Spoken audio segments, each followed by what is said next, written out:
Good morning, everyone. I'm Deborah from American Wellness Centre. We're also live on Instagram, so I will be looking at both cameras. But lovely to see you all here. I'm just going to share my screen.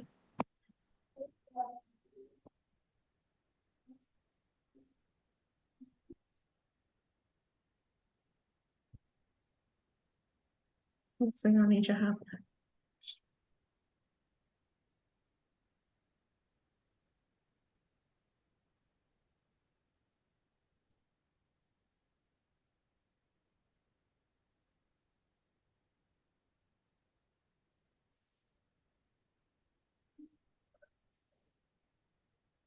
Sorry, one second.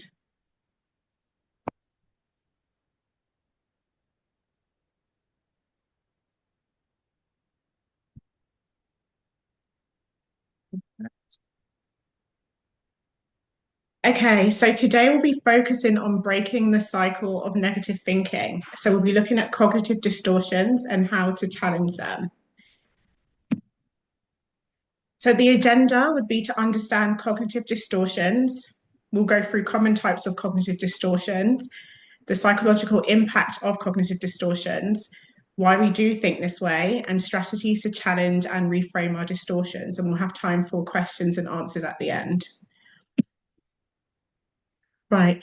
So to understand cognitive distortions, we first need to understand cognitive behavioral therapy. So within CBT, we believe that is not a situation that impacts us, but our perception or our interpretation of a situation. And one example we always use is the dog in the park. So let's say there's two people that see the dog in the park. One person might have had really good experiences with dogs when they were younger. They might own a dog as a pet. So they have positive beliefs about a dog, whereas the other person might have had bad experiences with dogs. They might not even have had exposure to dogs. They might just see a lot of news articles stating that dogs are dangerous and they're terrible.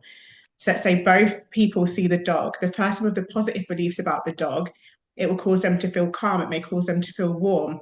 And their behavior may be to go and pet the dog. And that will reinforce the cycle and the thought that, okay, this dog is safe. Whereas the person who had negative beliefs about the dogs, seeing the dog would make them feel, let's say, nervous. It may make them feel anxious, make them feel worried, and their behavior may be to run away. And that may reinforce the thought that the dog is something to fear. So again, it's not the situation that impacts us, it's our thoughts around the situation that impacts us.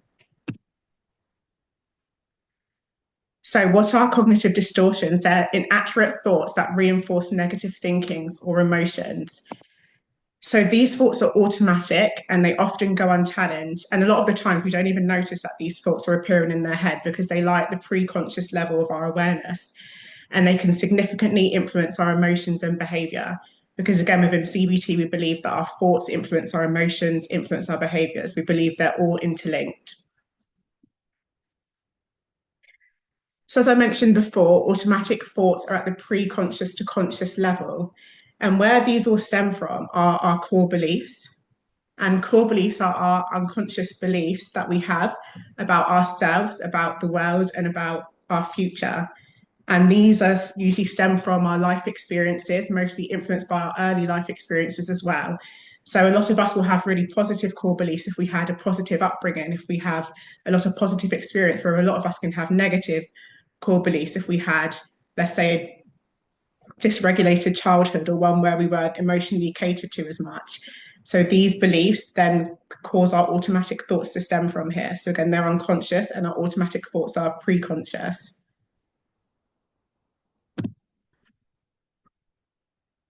So why do we think this way? So again, just reiterating that we experience a situation, our thoughts are elicited and it influences our emotion and behavior. Um, and within the brain, we do have two brain systems. We have system one and system two. So our brain system one is more so, it's fast, it's automatic, it can be based on emotional reactions. It's where our automatic beliefs stem from, automatic thoughts, sorry, stem from. And these are highly influenced by our core beliefs and our life experiences as well. Whereas our brain system two is a system that's more rational, where we're able to think deeper, we're able to appraise situations better. Again, it's more rational. However, these come from our, like I said, the brain system one, so it causes them to be automatic. but it's just a reminder that thoughts aren't facts, they are interpretations. One second, let me admit these two people. Perfect. So there are many types of cognitive distortions. So there's all or nothing thinking, overgeneralization, catastrophizing, mind reading, labeling and mislabeling, personalization, mental filtering, and emotional reasoning. And I'll go through a few and provide some examples as well. So for catastrophizing, catastrophizing is when we tend to expect the worst possible outcome. Example of a catastrophic thought is if I made a mistake during a presentation, I'll get fired and I'll never find work again. So with catastrophizing, we tend to overestimate the fear of the situation and underestimate our ability to cope. And that is the formula for anxiety, overestimating fear and underestimating your resources. And again, if someone's having catastrophic thoughts, if they do think, oh, if I make a mistake, I'll get fired, that will cause them to feel very anxious. It might even cause them to mess up because of the pressure they're putting on themselves internally, which will again reinforce the catastrophic thought and make them believe it was somewhat true. There's also the mind reading distortion. So mind reading is believing you know what others are thinking and often assuming that they're judging or disapproving of you. So an example of mind reason is they're all thinking, I sound silly right now. So the formula for mind reason is assuming negative judgment without evidence, and that in turn will increase social anxiety and interpersonal withdrawal. So let's say there's someone in a group of friends who always thinks if they speak out, they will sound silly. That will cause them to avoid speaking out. And in turn, it might even cause them to isolate themselves. So it will reinforce the notion of, oh, I sound stupid, and it will again inhibit them from progressing further. And there's also personalization. So that's blaming yourself for things that are beyond your control and taking excessive responsibility for others' emotions or outcomes. So, for example, an example of personalization is my friend looks upset, and maybe it's something I did. When in actuality, your friend could be upset because, again, they've had a bad day at work. It can be something completely external from you, but you attribute it to yourself. And what personalization does, it reinforces core beliefs like I am the problem, which then leads to shame. So when these cognitive distortions go unchallenged, it can lead to cognitive fusion. And cognitive fusion is just the process where we become so entangled with our thoughts that we start to believe they're true and they do dictate our actions. So, an example of this is I think I'm a failure, so therefore I must be a failure, or I'm anxious, so something bad is about to happen. And the psychological consequences of this, it causes avoidance behaviors, emotional dysregulation, and it also keeps us stuck in rigid thinking where we're unable to see things from a different perspective because we're taking the thoughts as facts. Right. So the impact of distorted thinking. So it fuels mental health diagnosis like anxiety, depression. It can also fuel low self-worth. It affects decision making and relationships, and it reinforces unhelpful core beliefs. And it does make you predisposable to mental health diagnoses such as depression. So research has shown that persistent cognitive distortion are strongly associated with depression, severity, and relapse. And also up to 80% of people with depression experience persistent cognitive distortions. So it shows the impact that they can have on you as an individual. And reasons as to why it's important to challenge our distortions. Again, as mentioned at the beginning, because our thoughts shape our emotions, which shape our behaviors. So if we keep having negative thoughts and allowing them to go unchallenged, we'll continue to experience negative emotion and negative behaviors. Distorted thinking keeps the problem going. So again, it makes a cycle, but without breaking the cycle, it will perpetuate the distorted thinking. With challenging distortions, you learn to view things more realistically. A lot of people don't like challenging negative thinking as they feel it's, again, by challenging negative thoughts, psychology tries to make you think overly optimistic or overly positive. But it's not about thinking overly positive, it's about thinking more realistic. And it supports long-term mental resilience as well. And just again, supported by research, challenging negative thoughts has been shown to reduce depressive symptoms by up to 50% in CBT trials.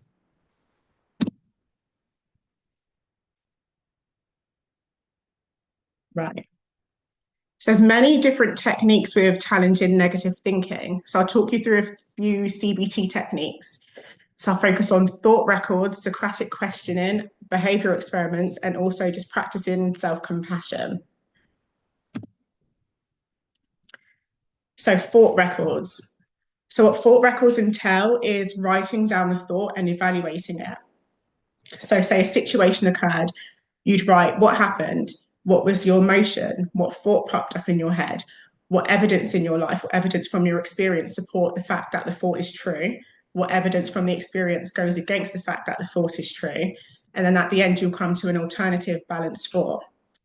And the thing with this, our brain naturally already does this processing, but let's say someone with a lot of negative thoughts, their brain will be doing this in a negatively skewed way. So it is always unconsciously evaluating and assessing information to confirm whether our thoughts are true or not. So by writing down your thoughts, it helps you evaluate your thinking from a more objective stance. And we'll go through an example. So let's say someone applied for a job, they thought they'd done really well in the interview, and they didn't get the interview. So an example of a thought record for that, sorry, let me just move myself, will be, okay, the situation is I did not get the interview, or I did not get the job that I interviewed for, sorry. And because of that situation, their emotions, they felt disappointed, they felt rejected, they felt anxious. And their automatic thought was, I'm clearly not good enough. So the cognitive distortion, sorry, identified there are personalization and also negative filtering. Because personalization, they're adapting it to them not being good enough. However, there could be so many issues as to why they didn't get the job. And negative filtering as well, it's focusing on the negatives as opposed to looking at the positives as well. So let's say evidence to support the thought that I'm clearly not good enough. They didn't call me back or they didn't offer me the job, and I've had rejections before. But when you look into evidence against the thought and you evaluate it and note it down, so they may have had many applicants. I prepared very well and I felt confident in the interview. I've been successful in other roles before. I received positive feedback during the outcome call. And then from evaluating, you're able to come to a balanced or a reframe thought that it's understandable to feel disappointed, but this doesn't define my worth or abilities. There could be many reasons for not hearing back that have nothing to do with my competence. I've done well in the past and will continue to pursue other opportunities.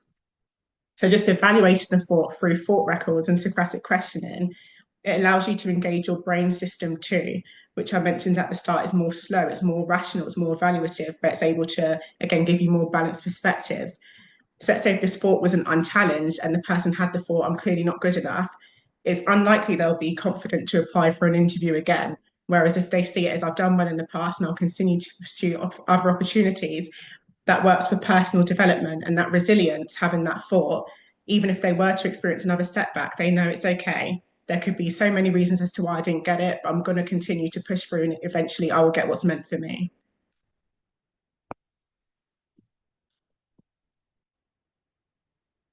And here's just some more examples of Socratic questioning. So, as we looked at before, what evidence do I have that this thought is true? What evidence do I have that this thought is not true? And is there another way of looking at this? I always encourage my clients to give three alternative perspectives as to why something may not be why they're praised. And having three alternative perspectives, it breaks the cycle of rigid thinking and it also increases cognitive distance. Sorry. Because it allows you to step away from the thought and rather than thinking from an emotional stance, it helps you to think from an external stance as well. There is, what would I say to a friend who had this thought? And this is a very powerful one in terms of shifting perspectives. A lot of the times we find if a friend or family member was to come to us and seek advice, we can give them the best advice. We can be so compassionate towards them. However, when it's towards ourselves, we tend to struggle with it. So being able to step out of yourself, it reduces, again, the internalization that we do with these thoughts, and it helps us appraise it and speak to ourselves in a way we'd speak to a friend. And like I said, we find that speaking to friends or family members, we're able to speak from a more compassionate stance. Am I confusing a thought with a fact? It's always important to differentiate this because a lot of us, again, due to cognitive fusion, process our thoughts as facts, when in actuality, they're just our perspectives and our interpretation from the situations. A lot of the times, they're not facts. So these questions just help you distance from the emotion and bring logic into the equation. And there's also tests in the prediction, because a lot of people sometimes say they struggle to find evidence against the thought. They're not at the level to access where they're able to discover evidence against the thought. So there's tests in the prediction. So when we're anxious or feeling low or expecting the worst possible scenario, our brain often makes predictions that feel true, but they're not necessarily true. And because it feels true to us, it causes us to avoid the situation. Whereas if we confronted the situation and tested our thought or our belief, it can work to diffuse the negative thought. So for example, someone might have the prediction of, okay, I don't want to do presentations. I feel really anxious doing presentations. And if I do one, I'm going to embarrass myself. But a good way to test this would be to set up the experiment. So to go ahead with the situation instead of avoiding it. So you can confirm or refute in your brain whether the thought was true or not. And it's important to be specific with what you're expecting to happen. So let's say someone might say, I'm going to embarrass myself during the situation because I'm going to stutter, I'm going to fall on my words, I'm going to struggle to get back into the flow of things. And then observe the outcome, what happened. So what actually happened? Did people react how you feared? How did you cope? So let's say for the example, someone fearing stuttering and not being able to get back on track in their presentation, it can be that in actuality, they didn't stutter at all. Once they spoke, they got into the flow of things, they felt a lot more confident. People were really engaged in what they were saying and they coped really well. Or it could be that they actually did stutter in the presentation. However, when they did stutter, they were able to recover from it because they were speaking positively to themselves mentally, or because they had encouragement from their peers, which caused them to push through and carry on with the presentation. And that way they know they coped well. So again, their brain will start to rationalize, okay, so I won't embarrass myself during presentation. And if I do, I'm able to come back from it. So again, it builds resilience. Right. And another way to challenge negative thinking is to develop a healthier inner dialogue.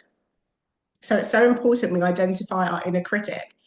So there's a lot of the times where we may do something, our brain may automatically say, oh, you're so silly. But it's even challenging. I always say to my clients, never let a negative thought go unchallenged. So no, I'm not silly. I've made a mistake and it's absolutely fine. Like I'm going to carry on, I'm going to push through, I'm going to continue. Practicing self-compassion, as I mentioned before, speaking to yourself how you'd speak to a friend or a relative. And it's always good. One task I always do. So let's say someone's experiencing, I don't know, a relationship breakup and they're struggling to find anything balanced in the situation, or they're struggling to keep themselves encouraged to push through. So I'd say, okay, if your friend was going through this breakup, what advice would you give to a friend? For example, I'd tell my friend that she can get through it. She's worth so much more. She again has so much more to life. There'll be blessings coming for her. Then it's about reframing that to you. So you've written down your advice to a friend. Okay, so now I'll say it to me. So me, Debbie, I have so much for myself and I can do X, Y, and Z. Because again, it brings down the emotional harshness of the negative self-talk. And again, reframing your self-talk. So the example I used earlier, whereby if a thought's coming, I'm so silly. No, I'm not silly. I've made a mistake. And also validating your emotional experience as well is very important. Because a lot of the times we may feel silly for experiencing a certain emotion, but the fact that we're experiencing that emotion, it's not silly. It means something to us. So we should allow ourselves to experience it and validate ourselves for feeling that way also. Right, so why does it matter to challenge negative thinking? So the more we challenge negative thinking, the more it allows for cognitive flexibility. And cognitive flexibility is the ability to adapt, reframe, and see things from multiple perspectives. And with us doing this, it helps us shift negative, rigid thoughts.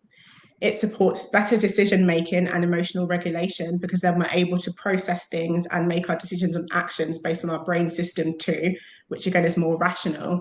And it also increases our resilience when life doesn't go as planned. Because again, you know you're going to get back from it. You know you're going to continue progressing. And how cognitive flexibility occurs, or how it occurs in our brain, is through the process of neuroplasticity. So with our brains, they're not fixed at all, so they're wired to change. So every time we reframe a thought, we reinforce healthier neural pathways. So let's say someone who has a lot of negative thought, you might have a lot of negative neural pathways. So your negative neural pathways outweigh, your healthier neural pathways. And our brain tends to automatically go to what's familiar. So if the negative neural pathways are more stronger, our brain's automatically going to go to the negative neural pathways. However, with challenging thoughts, you're building healthier neural pathways. And the more you do it, the stronger those healthier neural pathways become. So the brain will automatically start to go to the healthier neural pathways when it's appraising a situation, as opposed to automatically going to the negatives. Because over time, new ways of thinking become automatic, and your brain changes through repeated practice. So, as I mentioned earlier, it's always important to not let a negative thought go unchallenged. And writing it down, at first, it can seem a bit unnatural, but the more you do it, the more your brain starts to learn the process, and the more it starts to do it automatically. So you won't have to sit down and write, oh, what evidence goes for this thought, what evidence goes against. Your brain will automatically be doing that process. Right, just final thoughts. So everyone has cognitive distortions. It's completely human. But some people just struggle with it more. And it's important to know how to challenge and how to overcome those cognitive distortions. Our thoughts are not facts, they're just interpretations of our events, which are based on our early childhood experiences, our core beliefs. And it's not about thinking positively, it's about thinking realistically. So again, it's not about being overly optimistic or overly negative. It's just about balancing your thoughts and thinking from a more realistic standpoint. Right, and that's the presentation complete. Right, let me stop sharing.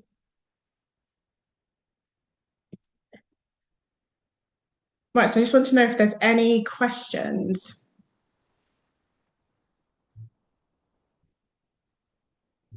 Are there any questions on Instagram? Thank you.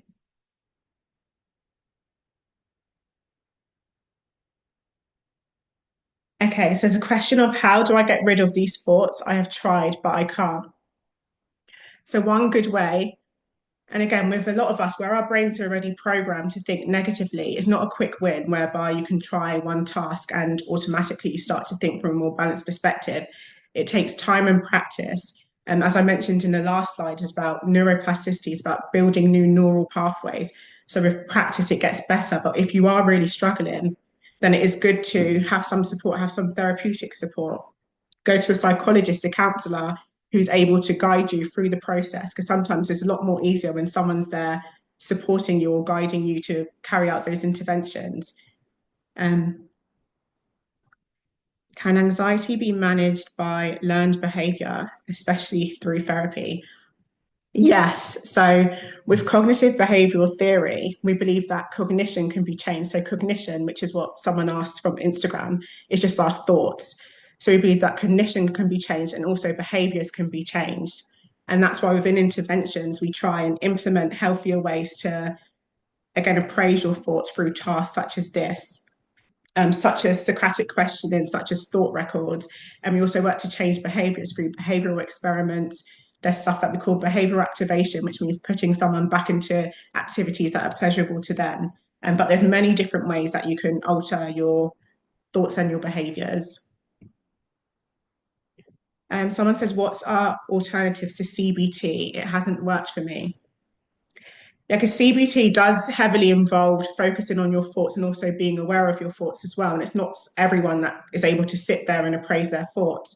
So there's other therapeutic techniques depending on what you're facing. I know CBT is the most effective for anxiety. It's also very effective for depression, but there's also DBT, there's also EMDR, there's also ACT therapy. There's so many different therapeutic modalities that you can try. So it's important to speak to a professional and let them give you an explanation of different modalities to see which one's best suited for you.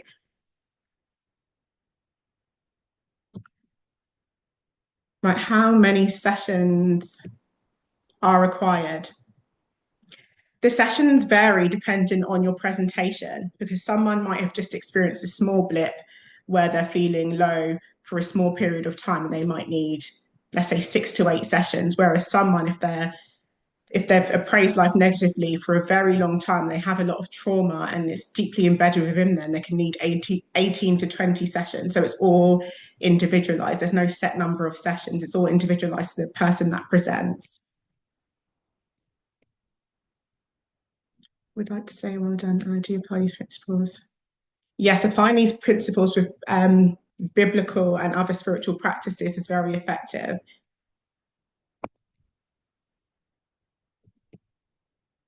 This is a process and it works. A lot of psychologists using. No, it's not a question. Yes, definitely. It's important when going to a CBT specialist that they are trained in CBT and that they are certified to deliver CBT, because that's when you find it's most effective. Is there CBT training available in the UAE? I'm sure there are some institutions in the UAE. However, there's online CBT training that's available worldwide. So I know Beck's Institute, they're the actual people who developed the cognitive behavioral therapy. They run online training that's accessible to anyone worldwide. So that's a good place to start and look. Will you need to top up your sessions after you feel better? If yes, what are the timelines? Not necessarily, because within the whole point of the sessions is to build the tools and to give you the tools that you're able to manage it yourself. So ideally, you wouldn't need to return or have top-up sessions. At the end of treatment, we form something called a relapse prevention plan. So let's say if someone comes to see me for anxiety, if over the sessions the anxiety is decreased, we'll focus on a relapse prevention plan. So that just means if I was to feel anxious again, what interventions can I put in place, or what can I do to make sure that I don't reach the point that made me have to go to therapy or that made me present to therapy? Because again, we guide you to find the answers for yourself, and then we provide you with all the tools to do it for yourself. Because staying in therapy longer than you need to has been shown to be more detrimental than beneficial.